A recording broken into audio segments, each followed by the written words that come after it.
What's up, everybody? Thank you for tuning in to a Social Matrix podcast. I am your host, Armin, and today we have a special guest here with us. He has over 30 years of experience, the OG, the social success coach, Vince Kelvin himself. Please, Vince, take it away, brother. Tell us who you are, what you do, if you have any new projects you're working on, and then we'll jump into the topic. Amazing. First, I'm very grateful for the opportunity. It's awesome to be here. Thanks for the invite. I'm Vince Kelvin. Love, romance, and the majors of life. It's one of the majors of life. It's not a destination. That's a mistake many men make. Like we think we're going to arrive one day. It's a direction. And at any given time, it's going to encounter a lot of fluctuations. And the best remedy is to be fully equipped with sets of powerful principles that remain for a lifetime. So, whatever life season you're at, if you're single, if you're young, if you're married, if you're divorced, if you're an elder, no matter what, those principles stay with you. So that's what I've been doing for 30 years. The evolution. I started as a success coach, corporate coach, teaching spiritual principles. And then it came to me because people saw me and they couldn't believe what they were witnessing. And I never sat down and go, I'm going to be a pickup coach. Nobody called it that when it started to happen.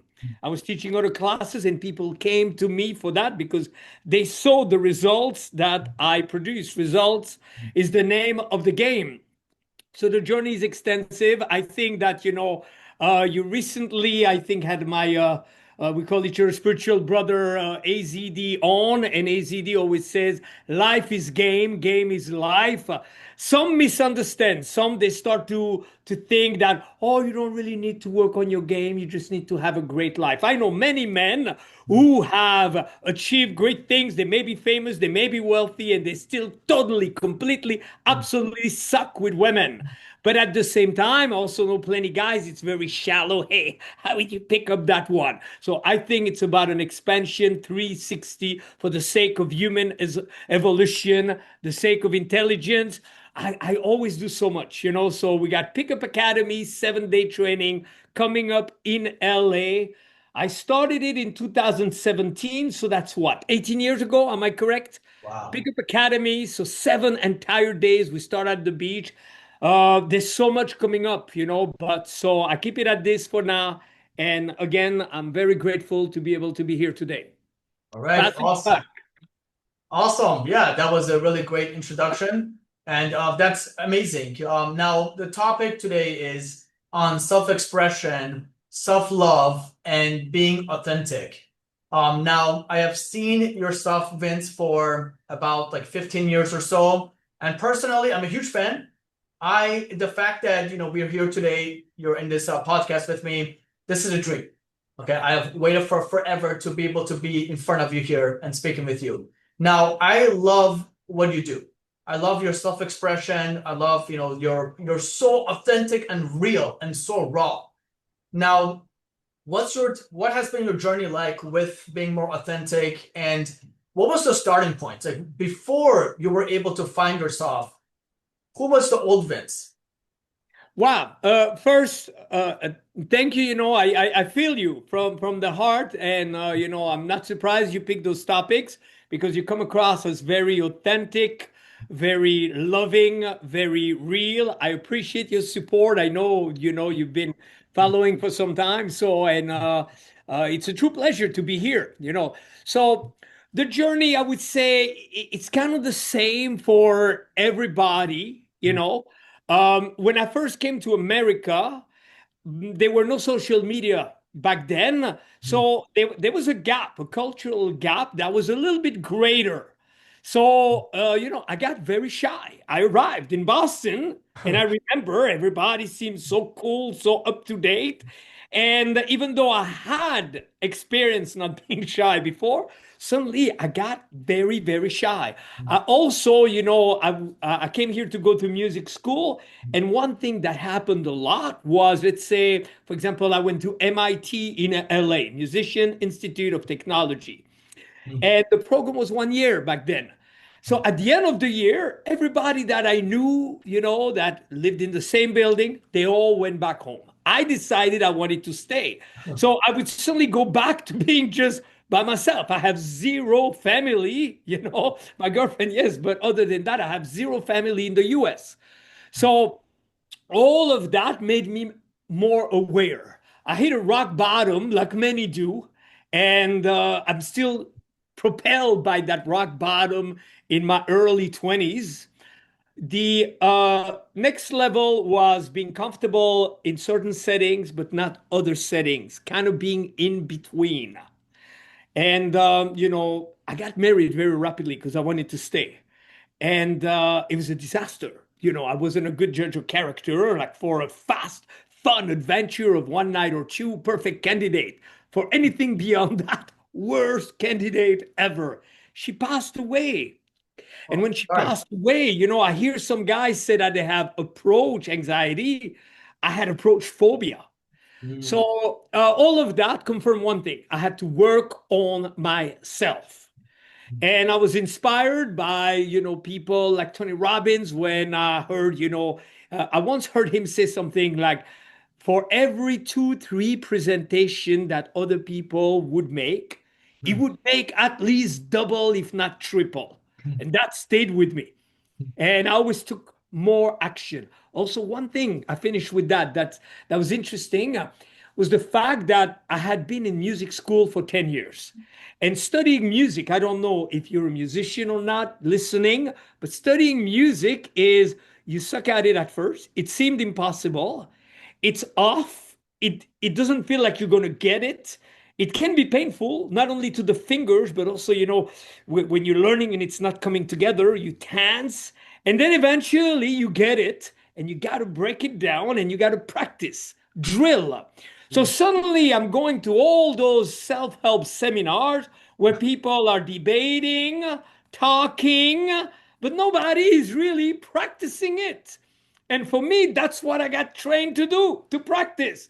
So I hear about patterns, about this, about that, and I'm practicing, practicing, practicing, practicing. And up to this day, very rapidly, whenever it's time to take action in field and so on, I'm taking more action than most. So I think that that's the bridge because we can debate. It's interactive. That's what we call it, having interactions. Wow, that is deep. Wow. Now, what country did you come from, Vince? I was born in Switzerland, and then we traveled a lot.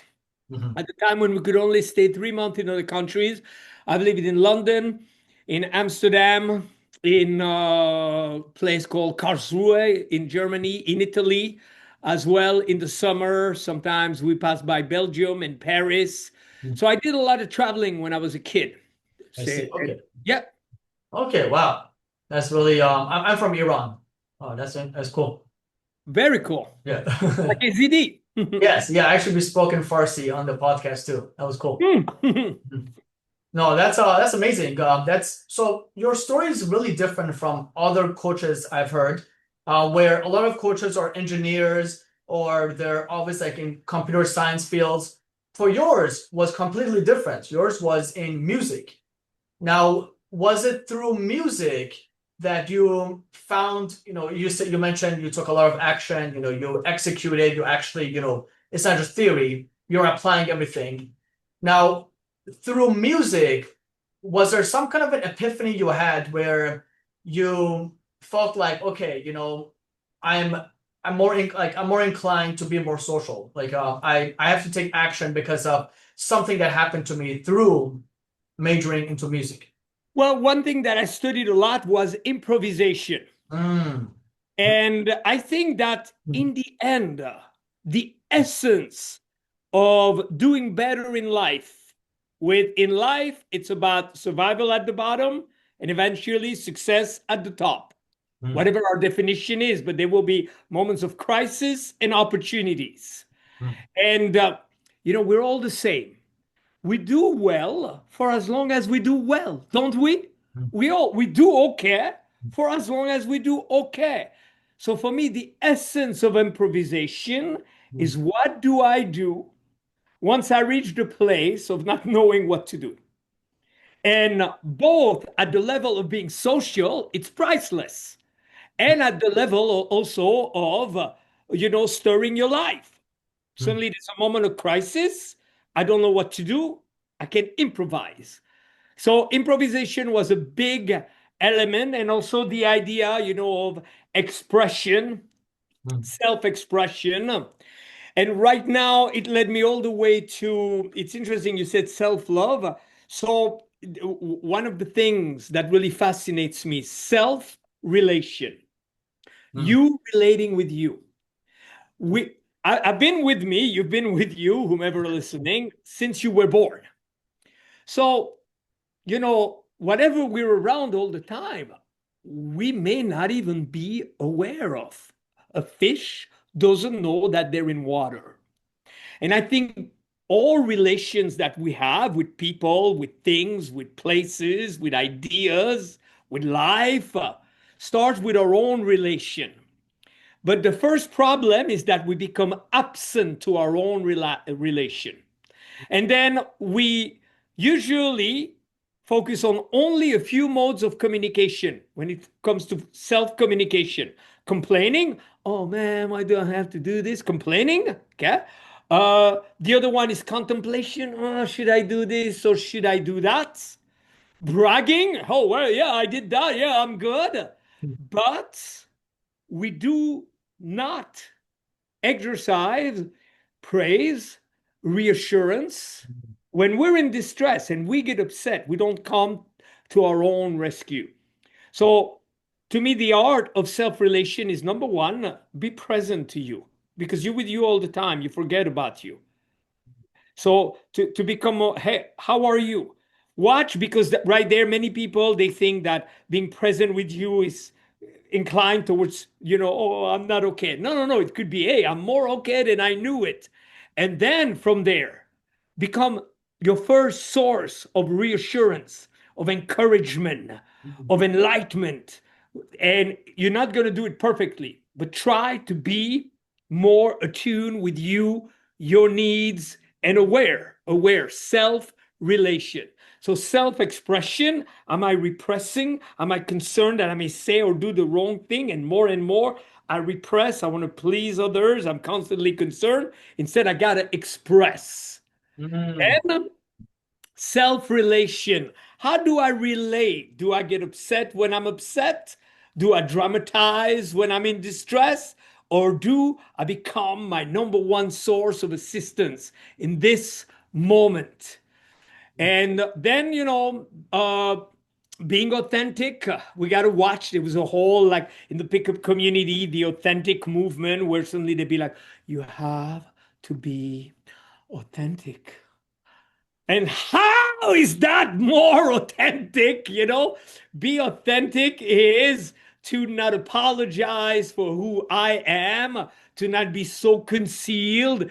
And I think it's also a higher social awareness where everybody is concerned with themselves. I finish with this, and maybe that can lead into more questions after. But the biggest realizations that I've had is that there's the form of, being social, wanting to do better, that is built falsely on a misunderstanding and a false assumption, a presupposition of perfection. With people, usually we put them rapidly in three categories, right? mm, There's people that we dislike, people we don't care, either like, I don't care, it doesn't bother me, or like, oh, they're irrelevant, or we look up to them. But the moment we look up to people, we presuppose perfection. mm, Then we think, oh, I got to be confident. I got to know what to say. Hey, how many of those people around you do you think are 100% confident? They know what to say. They're prepared. Beauty, we always assume that because a woman is good looking, mm, that her judgment of others is accurate and so on. No, no, no, no, no. So we don't need, we're not facing perfection. Mm, That we got to remember. Okay. Because I've seen so many guys. They make the mistake to think that one day they will arrive. There's no one day. mm, There's here now. What you do now dictates what you will do tomorrow. Watch. Too much preparation. As we're speaking, as we're talking, there are people meeting and there's people mating. mm, Okay. And those people don't necessarily have an edge that you don't have now. mm, But we start to think, okay, I don't know what to say. I got to know what to say. Most people don't know what to say in interactions, right? mm. So anyway, so I hope that's helpful. That And I really was, yeah. appreciate, there's that dynamic always where for an idea to come to fruition, it needs to have the room. And if you're in the presence of somebody whose consciousness is broad, then more ideas can resonate in it. So Mm. Yeah. Wow. That in itself, that segment, you dropped so many gems. There's so much value in what you just mentioned. Now, something really interesting, and this could either be because of your experience or you have always been like this. You are really, really self-aware.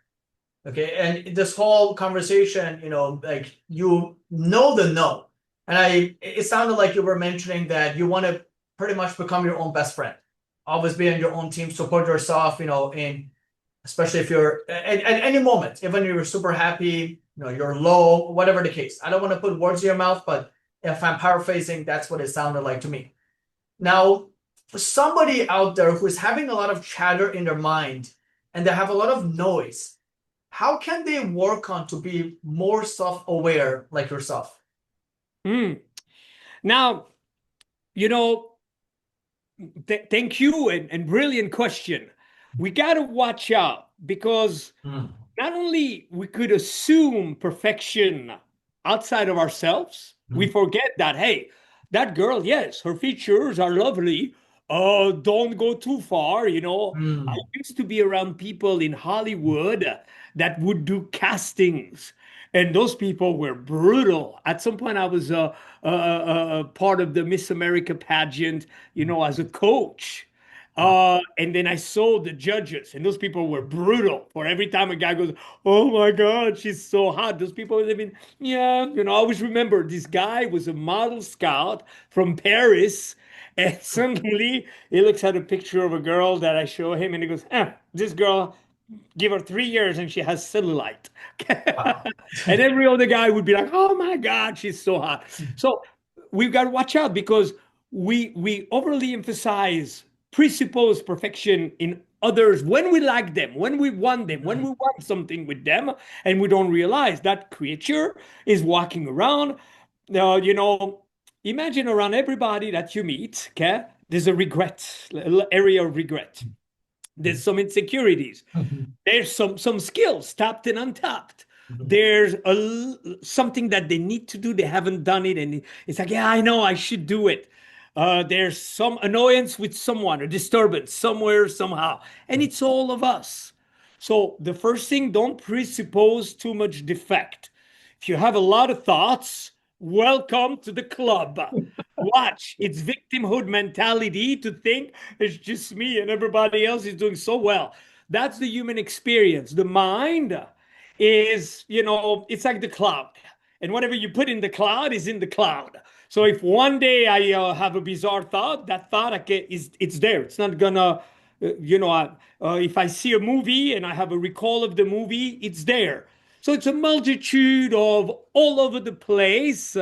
And the fast way to change, if I don't dramatize, if I don't think, oh, I have a disadvantage, and I don't dramatize, I go, hey, the moment you're awake, you're going to have all sorts of thoughts. Mm, First, put your attention outside of you. Okay. Inward, I'm having a thought, or look at something. Now, of course, the moment you look at something, the mind starts again, and there's a tree outside. So I go, oh, I wonder if they're going to cut the branches like they did last year because that tree is nice. And I could again be bothered into thoughts. mm, But, it's all about one thing: direction. Mhm. And we all are free to think whatever we want to think. We all think a lot of thoughts, but eventually, self mastery is redirect your thinking. Put your thinking towards something slightly more helpful. And suggestions are powerful, but something that sometimes is even more powerful, because for a suggestion to have an effect, I need to accept it, is a question. Okay? For example, we start simple. What would be a slightly more helpful way to think about it? What would be a slightly more effective way to think about it? And if I'm not stubborn and I don't go like, I don't know. I go, maybe this, maybe that. Okay. So to open our minds, we need to redirect it, and we cannot think that many thoughts at the same time.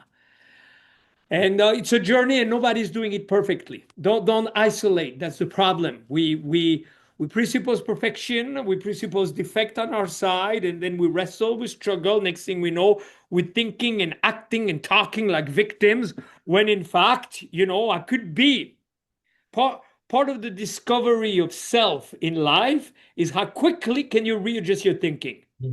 And the truth is, in an instant, how Mm. quickly can you readjust your course? In an instant. How quickly can you readjust how you feel? In an instant. But I don't know that. So I'm just staying.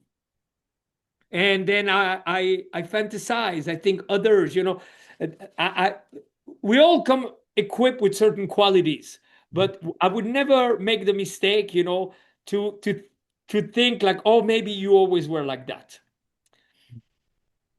It's all Yeah. acquired. Mhm. Okay, wow. In the beginning, when you mentioned the noise actually being, that you are victimizing yourself, that went over my head a little bit. It took me a little bit to catch on, but you said you made a lot of advanced points, and some of it I'm gonna have to revisit this call just so I can, you know, see the different sound bites and exactly what you were saying. That was really deep. Thank you for that. Wow. Okay. Okay, so this is a great segue, and I loved how you said it sounded like a course checking. You're actually I just had this conversation with a client like right before this call about what you just mentioned, redirecting the flow of thought. Now, let's take energy. If when someone is, let's say they're talking to this, beautiful woman, and they are feeling their body tensing up, what are some things they can do or some methods you might have to redirect their energy so they can feel more relaxed and more grounded? Yeah, very good. So, what one thing to start with might be that you could coexist with it. Mhm. Coexist. Mm. I remember there was an instance when I was number closing, and the girl noticed my hand shaking, like in my early days. Okay. And she goes, "You're shaking. Is that because you drink coffee?" And I go, "No, I don't drink coffee. You're making me nervous." So, right there, we got to remember, okay, that the majority of people in the world who got up to go to work today probably didn't want to get up, but they still got up, they went, and they are working. And the majority of people at work, okay, you would give them a chance to do something else, they would take it. So, in one shot now, we've gotten rid of that foolish concept that because I don't feel like it or Mm. because I'm uncomfortable, that's good enough reason not to take action. Mm. So right there, you can coexist. You know, Mm. anything like I'm pretty sure that any firefighter like going into a fire probably doesn't go, yeah, that feels really good. I like the warmth. Okay. So we underestimate ourselves as human and men, it's been a slow decline that right now we gotta wake up because it's gone too far. Okay. And we got to rekindle with a beautiful aspect of being a man, which is, I don't, to me, core alpha doesn't have to do with, oh, but core alpha would be alpha accepts, beta bitches. So alpha would be, for example, how you doing, Vince? I'm still very sad that my father is no longer here. Today, I slept very poorly last night, and my hairstylist was late, so I didn't get the preparation I wanted before this podcast. But I'm good, and Mhm. we can still make magic happen. Okay? So to start to accept, I'm nervous, but that does not equal, "Oh, because of that, I cannot talk." And Mhm. again, I gave that first piece, which is don't presuppose perfection on the other side. If your energy is a little bit off, probably her energy is a little bit off. The longer I do this, the more I realize that how often we can mistaken her being uncomfortable for her not liking us. And if you walk down the street and you see women kind of like look away and so on, it's not because they dislike you, it's because they're not comfortable. They don't know what to do in that situation. They don't have more power because they're pretty. Okay? So one, coexist. Two, the fastest way to redirect a thought, I got to think about it. Mhm. But, for example, how quickly, if I'm willing, Vince, raise your hand. How quickly can I do that? Very fast, right? Raise both arms, very fast. So, how quickly I could feel weird, I could readjust my posture naturally, stand taller, shift. We call it physiology, basic physiology work. And you know what? For me, that's the first piece that I took. Okay. I started to change my state through changing the way I would use my body on the spot. Now, it's easy to search too far. We also get confused because we want a perfect answer and we want an answer that will do it for us. But if you remind yourself you're not as sensitive as you think you are, suddenly you're in an interaction, you feel off. And I wouldn't be the first human to feel off. As a matter of fact, maybe you closer in rapport with her when you feel a bit off than if you felt only perfect. Mhm. Then nothing has changed. You can still talk, you can still number clothes and so on. And if you ever go like to the traditional places of dating, where probably most people, a restaurant where there's a lot of first dates, you observe no matter how good looking they are or not, people don't look that comfortable. I coach women too. They go, I'm going on a date with this guy tonight. They're not any more comfortable. And then I love to do energy work. Energy work, what? Here's one of the fastest way to shift your energy, clear your energy. You start to yawn, and before you're done with the yawn, you stack it.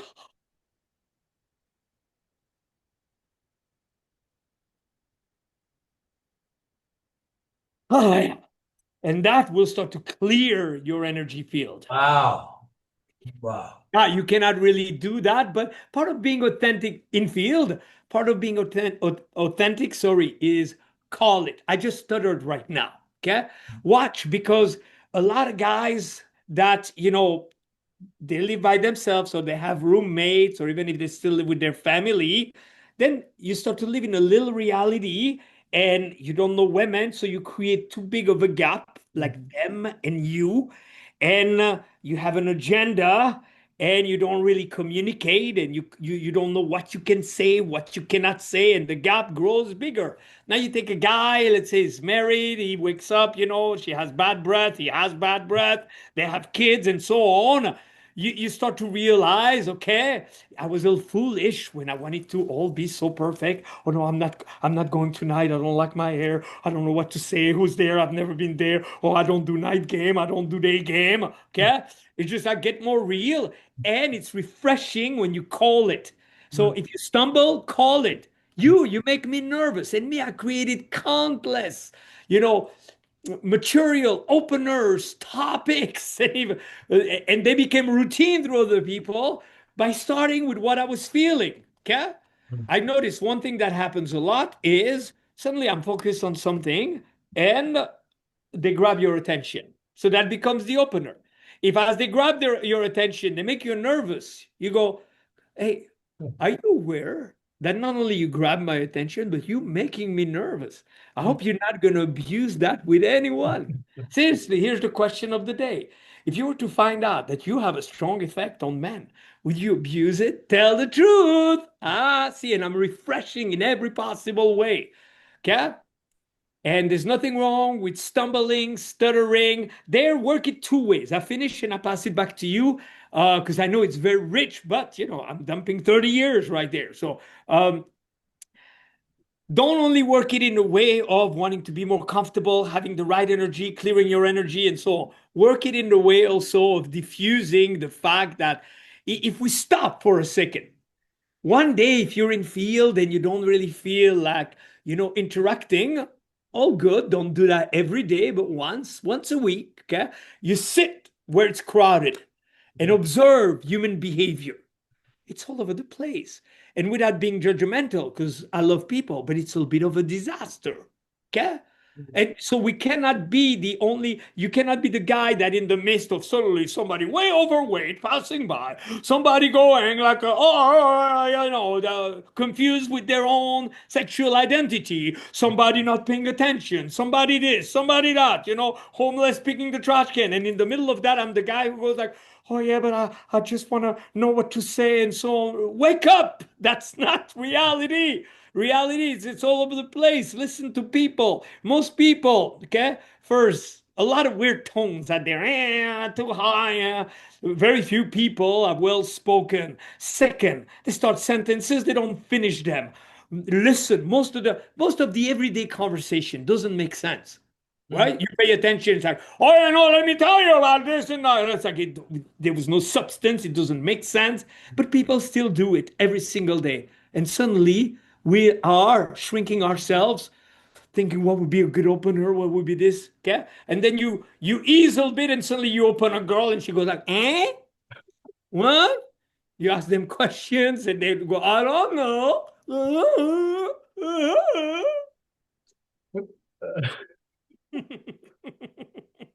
Oh, that's so funny. If you have more events, please. I feel like you're No, on no, a no, no, roll. no, no, no. You're on a roll, brother. Well, thanks to you, you have beautiful, elegant energy, open spaciousness, Thank you. very genuine, also very genuine. Thank you. Thank you. Oh, you're welcome. Thank you. Okay. Wow. Honestly, I lost track of time as you were talking. Like my frontal lobe was like my third eye was vibrating. Like I'm not even kidding. I was like in a trance. That was magical. Now I'm interested. Are you into like magic, into spirituality, chakras, all those things, mystic? Yeah, yeah, yeah. Comes a time when I learned that from a CEO. I was doing corporate coaching and everybody was reluctant in the company. You would say, oh, you may want to take a note, and nobody would grab their pen and so on. And then I got a little fed up and I said, and now an exercise in expression. And I went like, and the CEO was the only one who did it. And I go to him at the end and I go like, why? You don't mind me asking, but everybody's so reluctant, even when I teach guys pick up and so on. And he goes, yeah, because I want to be the person that if anything can helps me, I will do it. So yes, I like to try different things and so on. We're all free, there's people who do the magic stuff and what they like is the mystical aspect. I'm very practical, so I like what is practical, and also have grown into doing it with a little bit more humility because like the teenage witch, they could be like, I'm a witch. Oh, I'm this. Oh, wow. You know that they are. So as a grown-up adult, I'm probably still a bit like that, but I don't want to be like that. So I'm working with a force and a power that never fails because, I've known many people who say one thing, do the other thing. I've done that myself. I've known many people who say they're going to show up and they don't, but I don't recall a day when the sun wasn't there. Okay. So there's a force that orchestrates it all. I call it divine order. People argue about it and so on. But I think that I can turn to it a little bit more with the knowingness that I don't know, and I cannot make it be like my own, like it's my own power. And I'm totally, open to whatever others may do. But yeah, it really helps me. And I like simple stuff. Like one thing that I do every single day, I imagine an all-knowing, okay, curtain of light, and it can regulate everything in me, in my life, past, present, future. And even if I resist a little bit, even if I don't really feel like it, even if I don't know, even if I'm unsure, it takes care of everything. And it's in effect right now. What would it be like? What if something was to take care of everything in your life, even the things you didn't know that you could take care of, and it was to travel through you, all your energy centers, your organs, your meridians, your auric field, your affairs, your communication with other people, every aspect and area of your life. And then I've also, I hope I'm not giving too much, but I think that part of maturing and not being a boy but being a man is to make the difference between the following things. At the level of my commitment, I should be 100%. Now, there's the figure of speech of saying 110%. That's great. I like that. But ultimately, we cannot have 110. What we're saying when we use the figure of speech is, I'm going to give it even more than my best. Okay. But, as a grown up adult, I could say, I'm going to give it my best. So that's 100% there. Okay. At the level of how much I need to do for things to, kind of happen at the level of pickup, it's insane. I have found that it could sometimes be 20% because I'm dealing with other humans. I've had times I go, I don't want to talk right now. I'm in pain, my lower back pain. Really? No, not really. Yes, of course. And I still end up pulling. Okay. At the level of having my life in place, it's going to be 80-20. And if I reach 80%, 20% was still, I got to be okay with that. Okay. Uh, you know, so yeah, I should give my best, aim for the best. In between, I should remind myself you don't need to, you could be in the middle of an interaction, suddenly you don't feel it, you feel off, she's acting a little weird, feels like it's going nowhere, and it still can happen. And at the level of everyday experience of life, most likely, if 20% is off, like, I feel awful, and that's good. Don't worry about it. That's how it is. Don't worry about it. I love it. Yeah, keep going if you have more, Vince, please. No, no, no, no, no, no. I just want to be mindful of the time and also, make sure that Yeah, things. yeah, and honestly, I mean, I'm okay if you want to, if you want to expand on things, talk about it. I'm here. We're here for you. Okay, this is like your time to explore, talk about, the things that you value and the things that, your experience, your knowledge. Okay, so if you have more, brother, please don't stop yourself. Keep going. I'm listening in.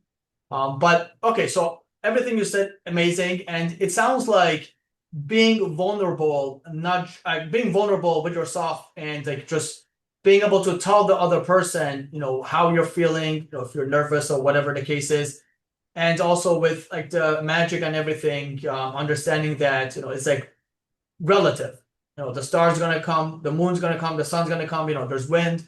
There's certain things that are always gonna exist regardless of how you feel. That's incredible. Now, in your years of coaching, can you tell me about a time where you had a student where it was a challenging student who I don't want to say hard case, but like a challenging student that you were able to help him out and or her, and or they were able to get like a breakthrough in their life. Do you Mm. have like a student that you could think of that they had this breakthrough, and what was the breakthrough that ultimately led them to such? Yeah, many, and after a while, it becomes a study Mm, because you're exposed to both those who do best and those who do worse. mm, And if it's just one or two, you're not sure. It could be random because there's always something before something. Like a moment ago, for example, that idea of being willing to be vulnerable, open heart, I'm unguarded. Hey, you want to hit me? Hit me. I'm unguarded. You got to have the guts underneath. Otherwise, like a guy could be like, oh, why you making me shy? It's like I'm strong enough to admit that you're making me shy, and it's always backed up by a frame of mind. And but it's irrelevant. Okay, it's childish to think that because I'm a little uncomfortable, I'm less, so that's a problem. Yeah, if I enter kindergarten and I don't get along with some of the kids, that's gonna be rough. Okay, but if I'm a grown-up adult and I show like I'm a little vulnerable, I'm good because I can count on me as an adult to be there for me. So, first, the tendency, which is tough for me, for everybody, we got to watch out at the level of making progress. Think about it. One thing I've been doing for a very long time, and now we do it in the winter and in the summer, is we kind of review the prior 6 months and we plan the next 6 months. And whenever we gather like that, think about the people that you know. They tend to remain the same, strong where they're strong. Few grow even stronger, and weak where they're weak. Yeah. How fun do you turn around and you see the guy? Oh my God, you were 300 pounds last year. Look at you, how fit now. Okay. Oh my God, you were broken. Look at you now. We tend to do more of the same. So the worst thing we can do is not be aware of that because, the problem with love, sex, and romance, we all come from it. We do. Okay? Every walking, living creature is the result of two having sex. Okay? It's got to be a man and a woman. That's clear.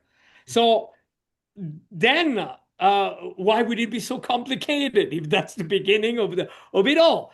It's because it's taboo, and then we misinformed, and we got to watch. We got to clean house because those who kind of keep the mindset they had initially, the confusion, there's guys that they go, and at what point do you ask for the number? It doesn't really work that way. Okay? Because you're still in a frame of mind where it's you who have to ask her and she can say yes or no. Replace that with, is this girl capable? Let me ask you something. How spontaneous would you say you are as a person?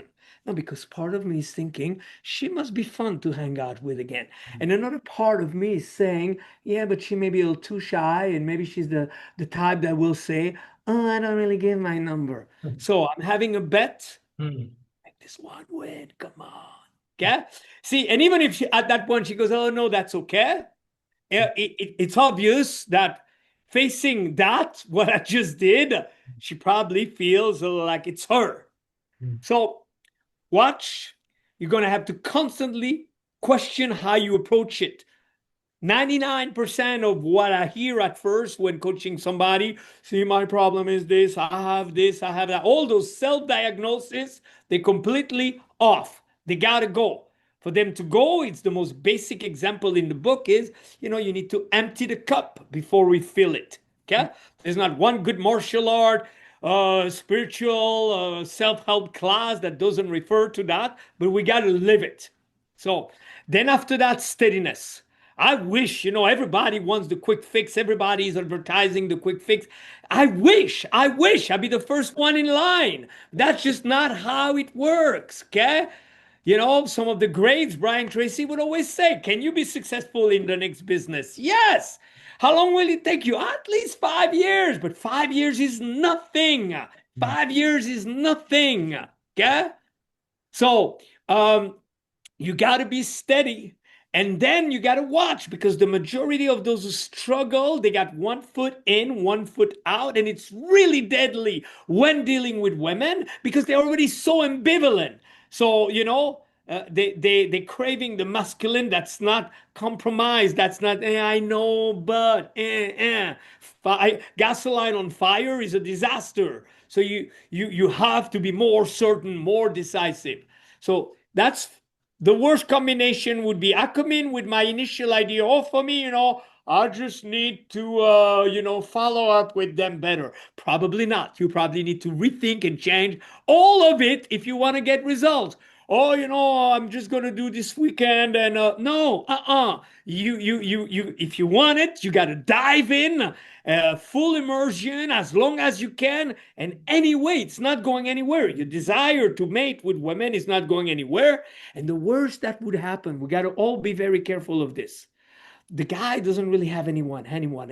He has a lot that go, yeah, I don't know, or maybe we can, and so suddenly comes one that, in contrast with having nothing or having those reluctant one, seems phenomenal. She's maybe a little prettier. You hear guys, okay? If one of your buddies starts to come tell you, oh, she's very spiritual.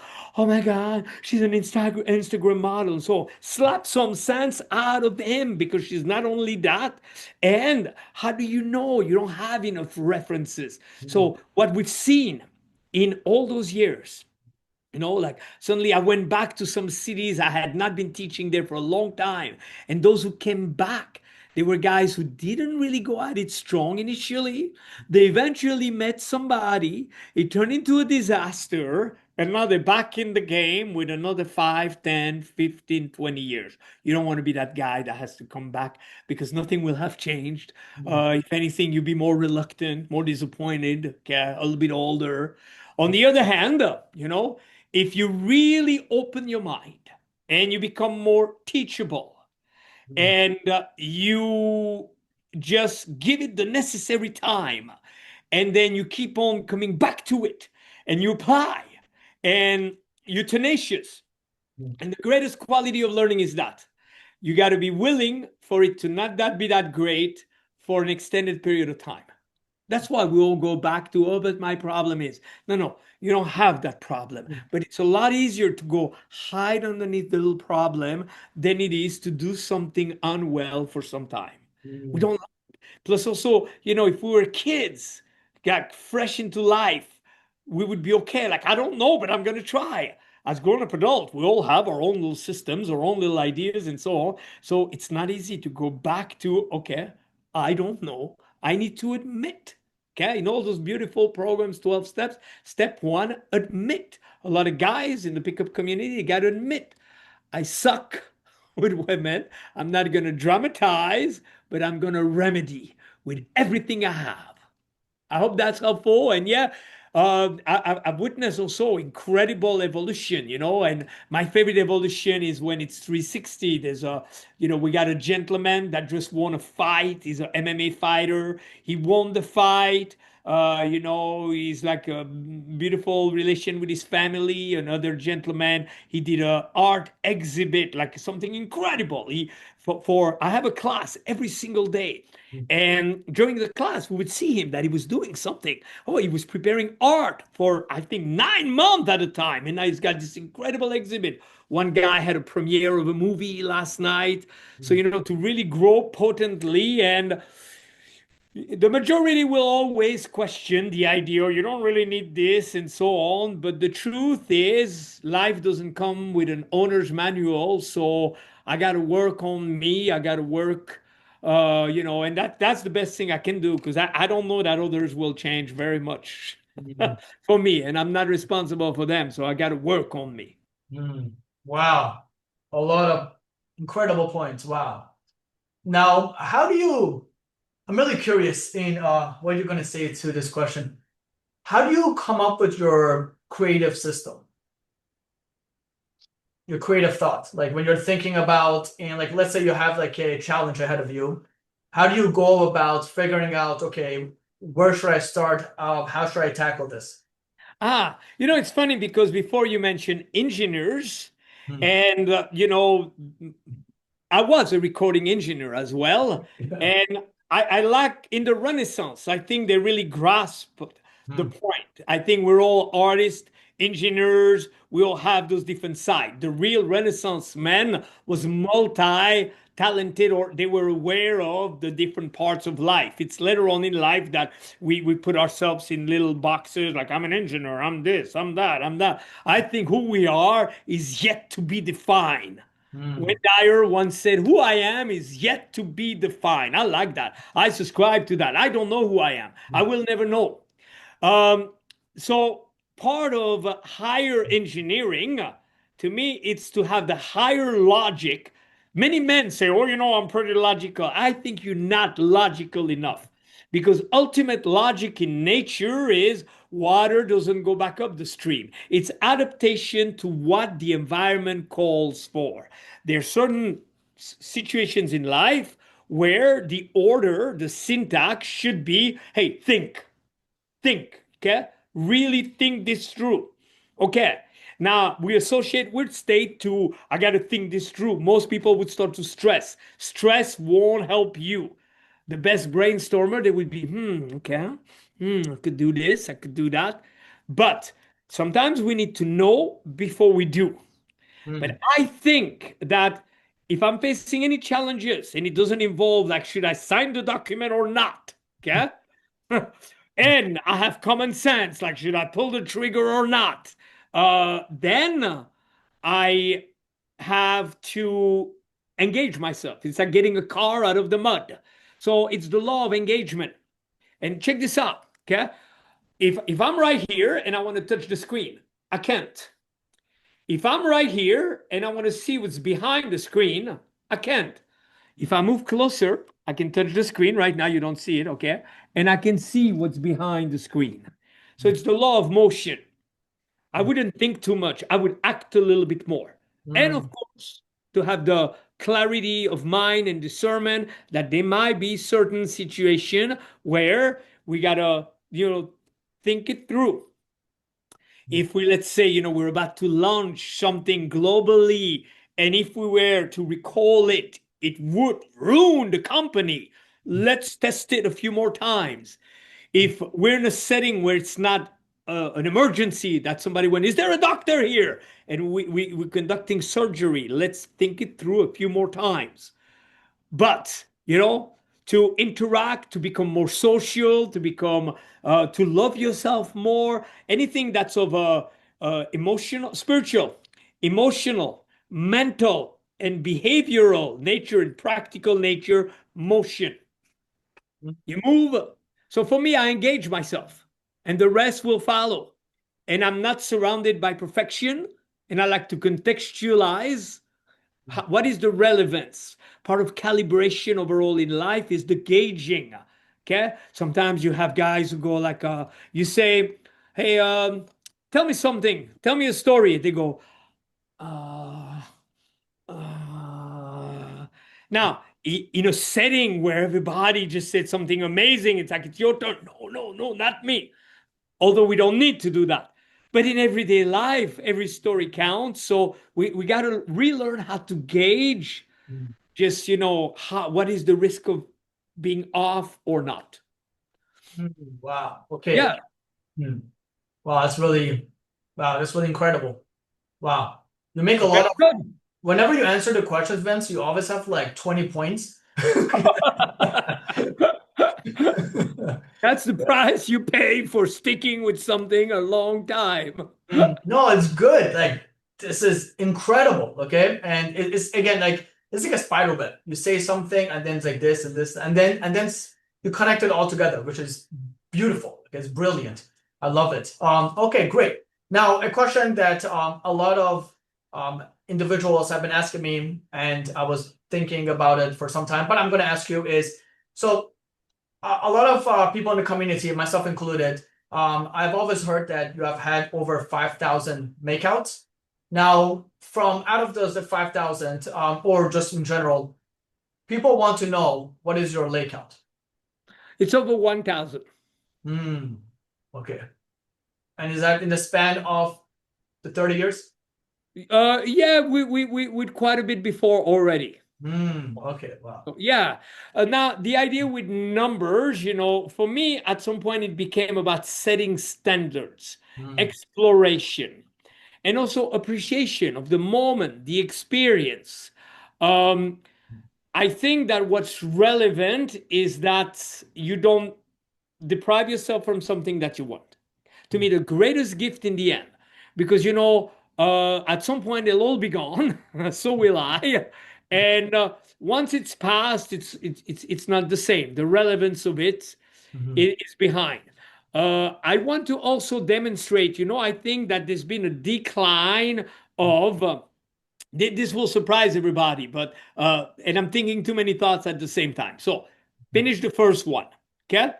The greatest gift, because once it's past, and that's irrelevant.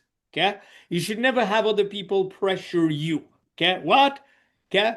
You know, nobody knows in the long run. It might be, maybe the goal was to stay a virgin, and I totally goof. We don't know.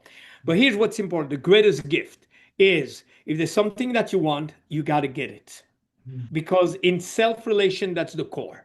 You cannot be like the employer that promises the employee something, or vice versa, a human that promises another human, or the parent that say, yeah, yeah, yeah, we'll take you there, and then they don't.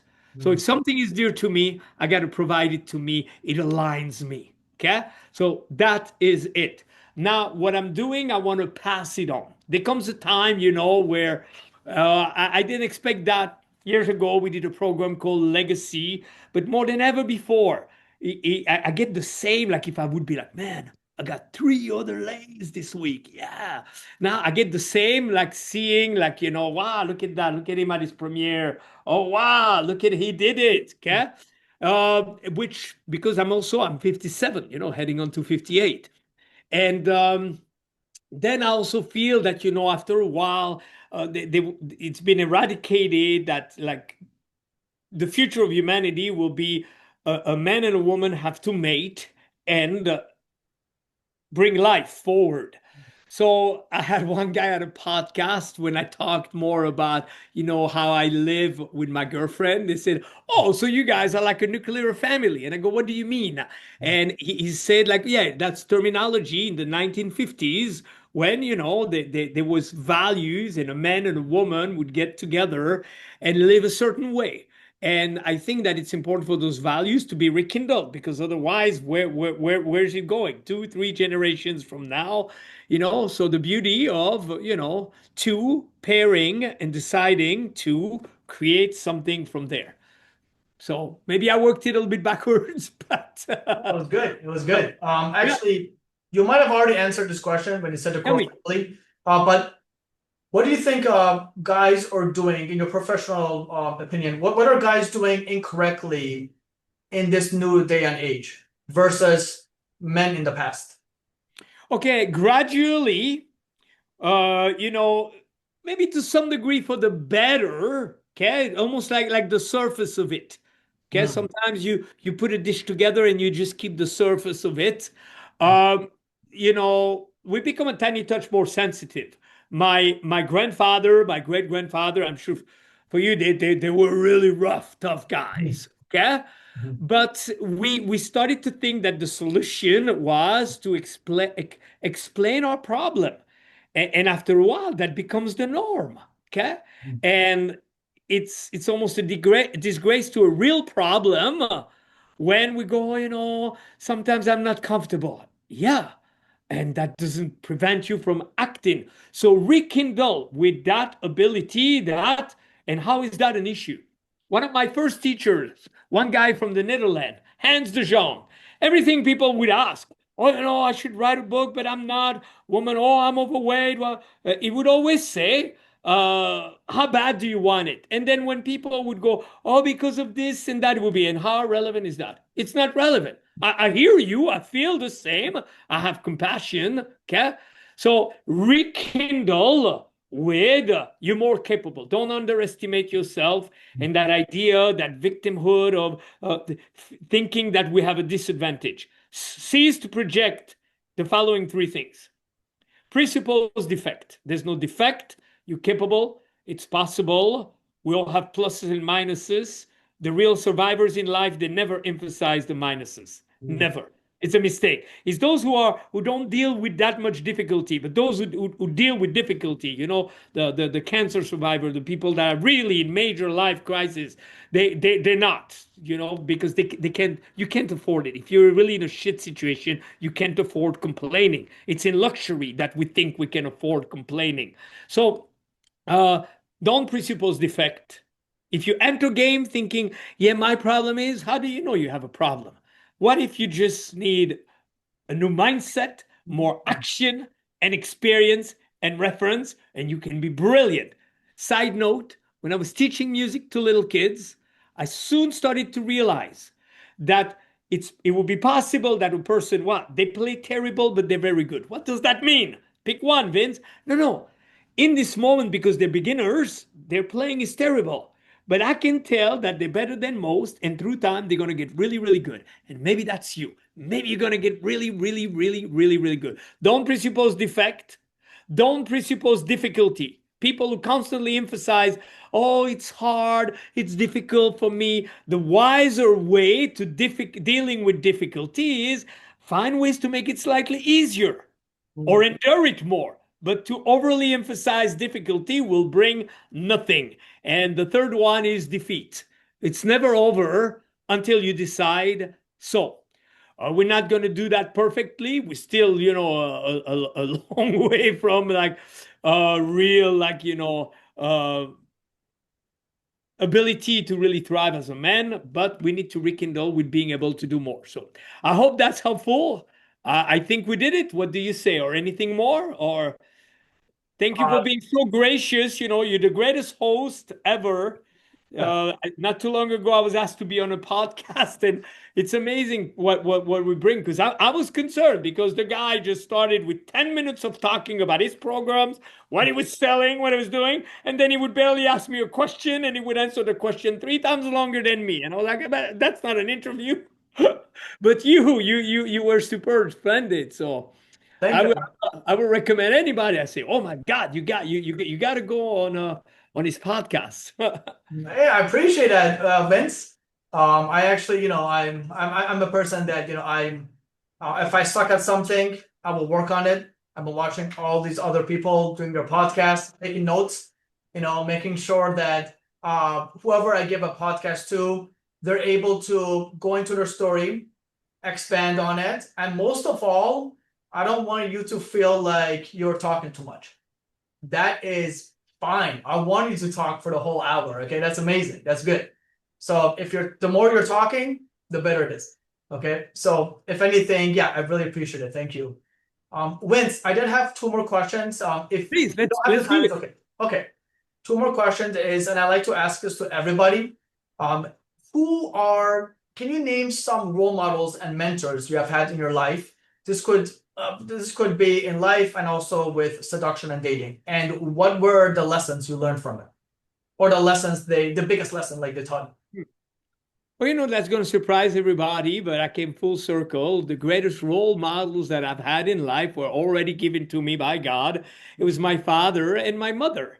And I didn't necessarily, like many, recognize it at the time, but I've learned values from them and resourcefulness and caring and ingenuity, and it's not necessarily easy, but they were committed to really doing their best. They me? were not like upset at this, at that, or no, they were committed to doing their best. Mm, They were so noble, they were able to, give us more value than themselves. Okay, mm, which and they could have, and then they just a lot through them we were able to see and do things, and uh, maybe I share that story quite often, but I'll always remember my father came. And my father was a very diverse person, so I was also very inspired. He was not a unidimensional person. He would run a company and he wore a suit, and then he would be sleeping on the side of the road in the Nevada desert until a motorcycle gang passes and asks him like, "What are you doing here?" Somebody's gonna steal your motorcycle, and they invite him, and he comes back, and he's got their colors on the back of his jacket. They made him an instant member. But he would come to run the LA marathon, and he ran many marathons, and he would always do things like he would go across the Alps with his bicycle. And Wow. how do you do that? And I Yeah. would always, imagine, like, I wonder what hotel he sleeps at. No, side of the road. So he came to do the LA Marathon each year, and I would go see it. And one day I said, you know what? I'm going to do it. And the most I had ran was 2 hours. And we start, and his record time was 3 hours, and I forgot, let's say 3 hours and 50 minutes or something that for his age was remarkable. But me, I only had run 2 hours. And I went too fast at first, okay? And he stayed with me. And several times I said, hey, maybe I should let you run. I don't want to slow you down. No, he stayed with me. And then suddenly after 2 hours, I can barely walk. And I would even pretend having to go to the bathroom to go to rest in a portable bathroom, stinky portable bathroom. They were passing power bars at first. And at some point, I had such a weird manifestation in my body, like, I need food now. I would grab the food on the road and, half-eaten power bars, and I'd be, I don't care, while running. Then I became euphoric. I was like crying and laughing at the same time. And it took me over 9 hours as an untrained runner to finish the LA Marathon. And we're barely moving. And we got close. He stayed with me for the whole time. And we got close to the finish line. And I said, you go, you finish. And at that time, I'm almost walking in place. It looks ridiculous. And he said, no. And he stayed by me. And not only did he grab my hand and raise it, but also with his elbow, he made me pass just before him. And I thought, what elegance, okay? With no hesitation whatsoever, independently from the fact that I got to get really close to the greats. When I say the greats, I went to visit Jim Rohn many times, Wayne Dyer, and so on. Okay, little did I know I had it all at home through my father and my mother. And an anecdote with my mom. Suddenly she's visiting in Hollywood, and I got to do a boot camp that weekend. She goes, I'll come and help. So here's my mom. And then she goes, is it me or they're a stuck-up ass can be? Oh my God. And then suddenly she goes, maybe we should make them dance. And girls are passing, and she goes, ladies, help me make those gentlemen feel more comfortable. And she gets like 10, 20 girls to sing the type of party girls that motorcycle army that most guys drool over but fear talking to because they usually go, don't talk to me. And my mom got them dancing. And after that, she took the guys and she said, okay, here's what you're going to do. Here's your opener. That's how you say it, right? An opener. You go and you point at me and you say, my mom, not to me, but to them. Okay, she wasn't their mom, but she would coach my guys say, hey, I'm so sorry, it's embarrassing, but my mom really says, oh, look, she looks like such a nice girl. Why don't you go talk to her? I don't know. I said, my mom, can you pretend that we're talking? Okay. So my mentors, my parents, it's quite intense. I don't know if you're watching this, or for you, if you still have your parents or not. We have other experiences of people departing, but it's never the same. And when it's your parents, but thank God it's that way, because the thing that's even worse than that, it's when parents lose their children. So and all by the grace of God. And also for me, my whole life, I feared losing my parents. That was my number one fear. I thought about it a lot. And what I didn't realize is by the time we reach the things, this could be a good quote, by the time we reach the things that we had feared, we will realize that by then we are fully equipped to pass through them, no matter how painful they might be. By the time we reach the things that we had most fears, we will realize that we've become fully equipped, no matter how painful they are, to pass through them. So, wow, I'm definitely going to quote that. I was making sure I don't interrupt you when you were giving your quotes. No, but that is, yeah, wow. Okay, wow. That's love. Listen, I love that. The fact that your parents were your role models, that's amazing. I don't have a father. My mother has been my role model as well, but I don't want to steal your thunder. No, that was wow. That's really humble. Now, did you let's see, there was something you said earlier. Oh, you mentioned about early on, the first question, and then let's the last thing, and then we'll wrap up. But you mentioned that you don't want to be perfect. Did this stem from your father mentioning to just, do your best, be your best? uh, repeat the question. I'm so sorry. I genuinely have to say I'm not understanding that one. It's okay. I must have been vague. So early on in the call, you mentioned that you don't want to be perfect. You want to pretty much like kind of like do your best. I'm saying that this ideology about not being perfect, did this stem from your father mentioning to always do your best? No, no, no. I think that one, it's more, the insane amount of keep going, keep going, Mhm, keep going, keep going, keep going. mhm, When AZD and I once taught together, we were in alignment and he said something, he said, create, create, create, create, create. And I think, I'm at it every single day. I coach 7 days a week. I do more events. Like every month I have 2, 3 events. When you were asking me about my event, I'm at it. So that's how it evolved. But I got to make sure I'm clearer. It's always important in communication. So here's the distinction. mhm, I got to make sure that I don't try to think I have to be perfect because others are perfect. mhm, So that's the first piece. That piece would mean that if, let's say, I don't really know what to say, I'm not really comfortable in the place, and I don't really know that many people, that's mhm, absolutely fine. Where did I think that I have to like the place, know people, know what to say, feel really good, be confident, not be anxious in order to proceed forward? Because others are there existing under the same condition. Okay. So I got to watch that I don't think only when I perfectly, okay, I feel confident, I love myself, I feel deserving, I know what to say, then only then will I be able to interact. You can interact today. The next person you interact to, maybe, when I started to open up, I've heard a lot of me too. I remember once those girls all decked up and so on. I go, ladies, I'm a world record of sleepiness tonight. And I really genuinely mean it. They go, I know, me too.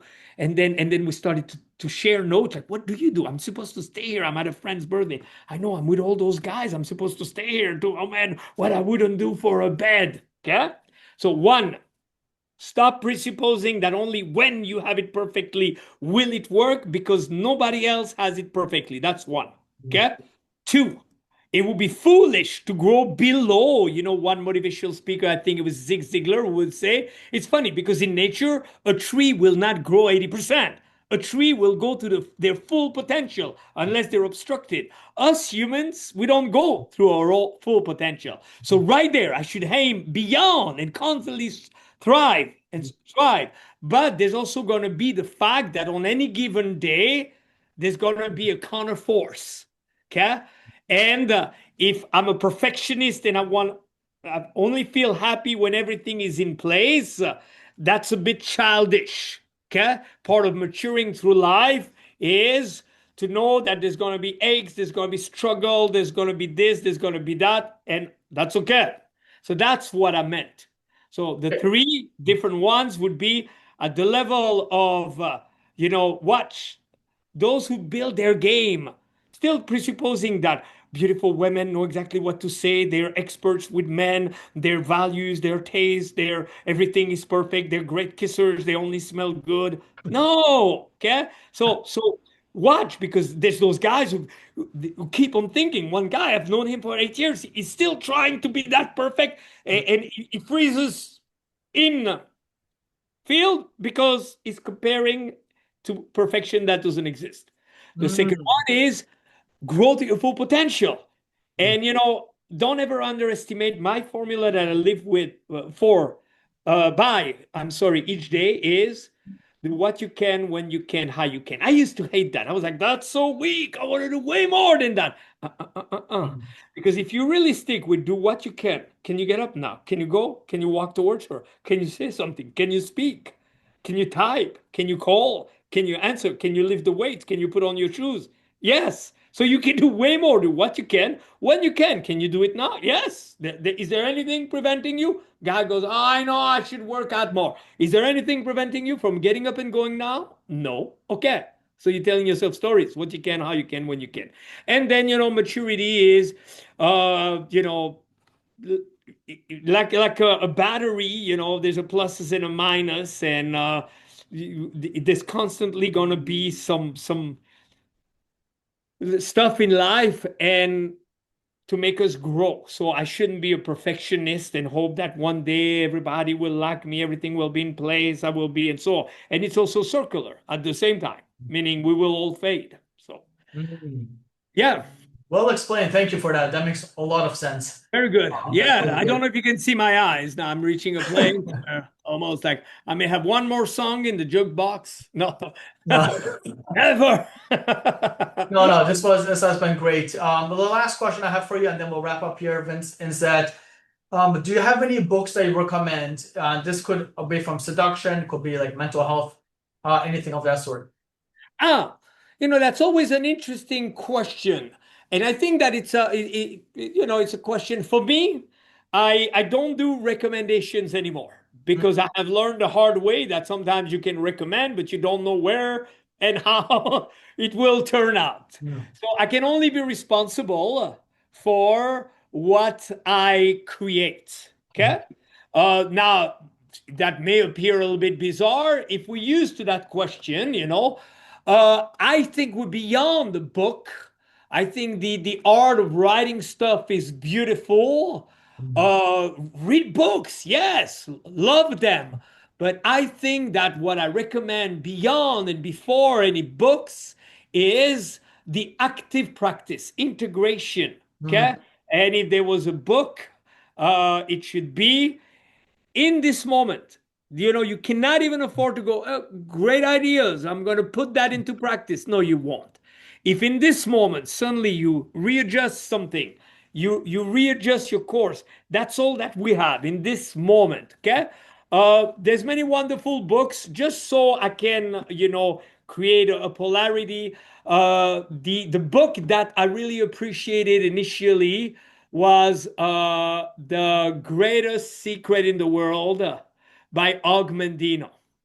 That story of the person. He goes through all those turbulences trying to sell stuff, and then there's the scrolls in it. But I've never operated like that. I read many books, but I think that to really harness your power, change your life, and so on, it goes way beyond a book. And a book becomes synthetic to, I think, the active practice. I would recommend coaching. Okay, coaching. We maybe some may you may groom yourself. But I have a client. He's a dentist. I've asked him, "Do you fix your own teeth?" No, you don't. Okay. mm. So if we want a different result, we got to consult with the experts directly. That's my own personal way of being and doing things. And I hope that's okay. Okay, I love it. Really good answer. I did not expect that, but I like the different Uh, take on it. That was yeah, really yeah. interesting. I, Really I wrote a book. It's on Amazon. Same Night Sex. Sam Night Sex. Okay, I'm gonna buy it to support you. Okay. I'm serious. I'm gonna buy it right after this. Okay, cool. All right, Vince. This has been amazing. Okay, it has been a pleasure having you here. You sharing your wisdom and your knowledge. And what's gonna happen now is I'm gonna wrap it up, and then I'll send you the call. So send me your email address, and then I would love to have you again. I want to pick on your brain a little bit more, and also with a kind of like a wider panel. But you're soft, myself, it might be a few other people. But I would love to have you back. This has been just it's incredible. There's a lot of valuable things you have shared. Amazing. And thank you so much for being such a gracious, honorable, bright host. And I will do my best to share that absolutely everywhere. So thank you.